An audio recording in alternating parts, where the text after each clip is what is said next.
In November 1954, President Eisenhower approved the secret development of the high-altitude U-2 reconnaissance aircraft. A remote, covert location for its training and testing was needed. That place was found in the southern Nevada desert near a salt flat known as Groom Lake.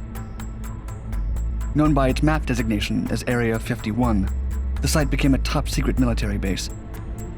It's also been referred to as Watertown Strip or Dreamland. And within the intelligence agencies, the area was named Paradise Ranch to encourage workers to move to, quote, the new facility in the middle of nowhere, as the CIA later described it.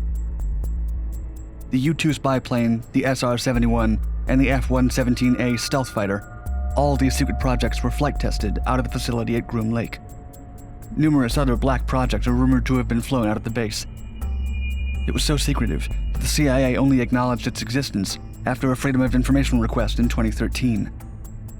Breaching this area is thought to be impossible. Here are 5 ways in which the U.S. Air Force and CIA plan to defend Area 51.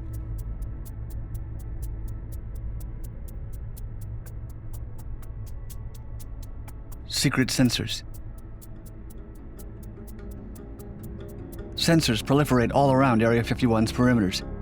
These electronic devices are connected by underground cables, packed in a rugged case, and buried in the dirt. The sensors act individually and collectively as a surveillance system. Similar devices have been spotted in the area in the early 1990s. They were crude and bulky, stashed in the bushes, and easily spotted.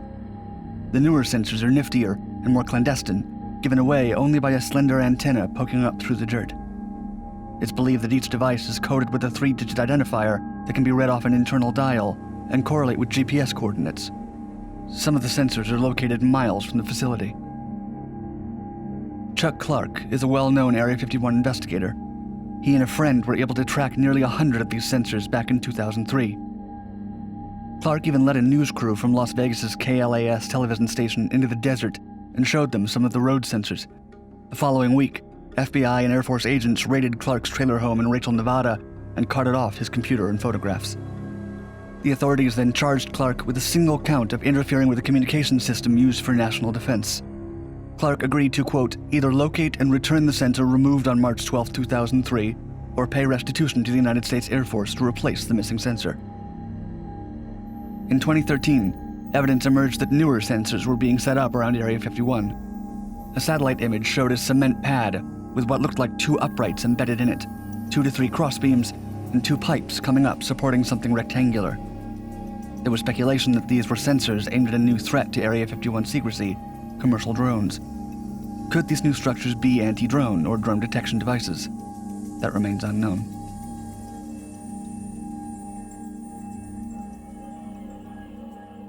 Camo Dudes. The already mentioned sensors are especially helpful to the security forces that patrol the 38,000 acres that comprise Area 51 at every hour, every day. These men are famously tough and unrelenting. There's even a valley near Area 51 known ominously as Sniper Hill. Signs everywhere around Area 51 warn that security can use deadly force against intruders. These security forces are dubbed the Camo Dudes, thanks to the military-style camouflage clothes they always wear. What may be surprising, given that Area 51 is a top-secret government facility, is that the Camo Dudes are not members of the U.S. military or the U.S. government. They're essentially private security guards. Area 51's Camo Dudes are employed by AECOM Corporation, a large, very secretive government contractor. AECOM refuses to either confirm or deny that the corporation is a supplier of Camo Dudes to Area 51. But it is. Camo Dudes have plenty of equipment to spy on outsiders.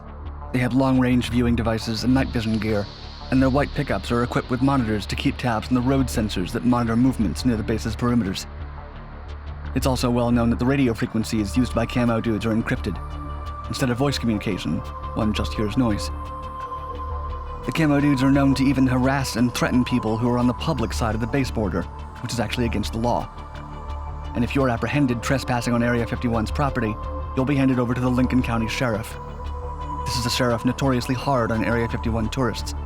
He views anyone found near Area 51 as nothing more than a potential trespasser. Ultimately, the Camo Dudes could be considered Area 51's judges, juries, and executioners.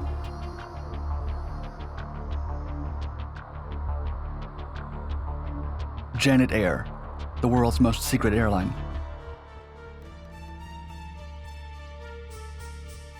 What does a name like Janet have to do with the gung-ho Camo Dudes of Area 51? Many of the Camo Dudes live in Las Vegas, the nearest large city to Area 51. Those who live in Vegas have to be flown in and out of the base. Enter the secret Janet flights, which shuttle Area 51 employees back and forth on a daily basis between the facility and a hidden terminal at McCarran International Airport in Las Vegas. It's believed that Janet stands for just another non-existent terminal. Airline call signs fall into two categories. Some are simply the airline's name, like Alitalia 726 Heavy or American 417. Then there are those with more elegant call signs, like Speedbird for British Airways flights, Shamrock for Ireland's Aer Lingus, or Springbok for South African Airways. And then there's Janet. It's a call sign shrouded in mystery. Janet is an airline that isn't really an airline at all, and with a fleet that bears no logos. It has a fleet of a half-dozen nondescript Boeing 737-600s, plus a few Beechcraft 1900s and King Airs. Its Boeing 737s were previously flown by Taiwan's carrier, Air China, and are painted white with a simple red stripe along the window line. Other than a civilian N-number registration, the planes have no other identification. These aircraft sit in front of a simple terminal building in a highly secure compound. It's estimated that between 1,000 and 1,500 people board the airline's planes in Las Vegas every day to be flown to and from Area 51. Even the origin of Janet is uncertain.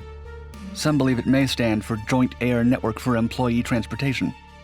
Still others say that it's a typically cryptic or just made-up military code name. Others believe it was former Area 51 Commander Richard A. Sampson who picked his wife's name to identify the commuter planes that ferried workers in from Las Vegas and Burbank back in the late 1960s. The homie Janet call sign simply stuck.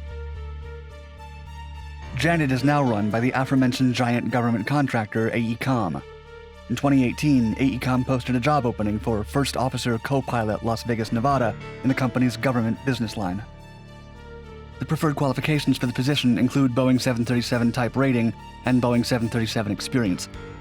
Candidates also need to, quote, qualify for and maintain a top-secret government security clearance and associated work location access.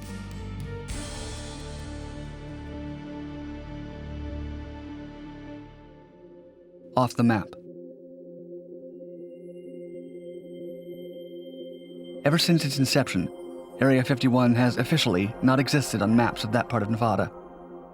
However, the secrecy was threatened in early 1974 when the astronauts on Skylab pointed their camera out the windows and took pictures of a facility that did not officially exist. They returned to Earth, and their photographs quickly became a headache for NASA, the CIA, and the Department of Defense. The scope of the scandal was revealed in an internal memo to the then director of the CIA, William Colby, dated April 19, 1974. The memo made clear that the astronauts had been warned not to take photos of that area, yet they did so anyway. Why the Skylab astronauts disobeyed their orders and took the photos is unknown, as are what said photos depicted. The resolution of the image would have been limited, given the technology at the time. Yet it still sent the CIA into a total frenzy. More recently, it was found that even Google Earth chose not to provide satellite images of the facility for 8 years, between 2008 and 2016.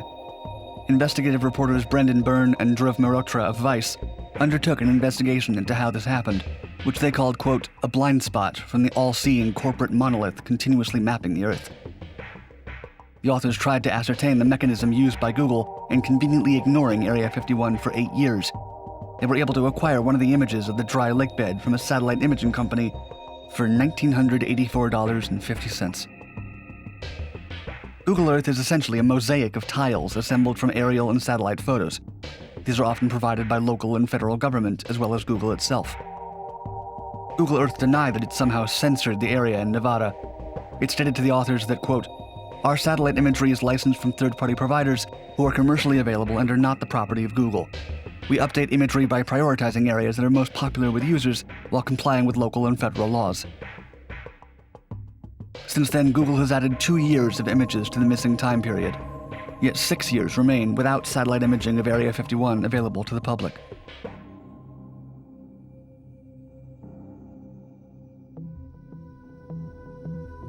Firepower, black helicopters.